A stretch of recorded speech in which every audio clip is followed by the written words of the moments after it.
lakas sa paghihirap, pananampalatayang higit sa pagkaunawa. Alam mo bang ang mga ulang ay patuloy na lumalaki habang buhay? Upang lumago, kailangan nilang magpalit ng kanilang matigas na balat, isang proseso na nagdudulot ng sakit at kahinaan. Gayon din, ang paghihirap ay nagpapadalisay at nagpapalakas sa ating pananampalataya, tulad ng sinasabi sa Hebreo 12. Si Santa Agatha ay dumanas ng matinding pagpapahirap ngunit nanatiling matatag.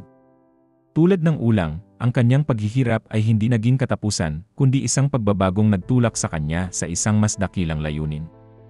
Sa Marcos 6, si Jesus mismo ay tinanggihan sa kanyang sariling bayan.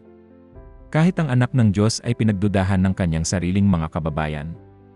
Tulad ni Santa Agatha, maaaring maranasan natin ang pangungutya o pagtanggi, ngunit hindi dapat nito pahinain ang ating pananampalataya. Ang wood frog ay kayang magyelo ng buo sa taglamig. Titigil ang tibok ng kanyang puso. Ngunit muling nabubuhay kapag dumating ang tagsibol. Tulad nito, ang ating pananampalataya ay maaaring manatiling buhay kahit sa pinakamahirap na pagsubok dahil may kapangyarihan ang Diyos upang tayo'y buhayin muli. Paano natin haharapin ang paghihirap? Una, tingnan ang mga pagsubok bilang pagkakataon sa paglago, hindi bilang parusa. Ikalawa, manatiling tapat kahit sa gitna ng pagtanggi.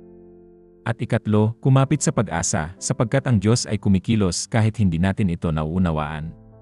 Tulad ng ulang, ng nagyelong palaka, at ng mga banal, ang ating mga pagsubok ay hindi ang katapusan. Pinadadalisay tayo ng Diyos kahit sa mga sandaling hindi natin ito nauunawaan. Manindigan tayo tulad ni Santa Agatha, maging matapang tulad ni Jesus, at manalig na may layunin ang bawat paghihirap.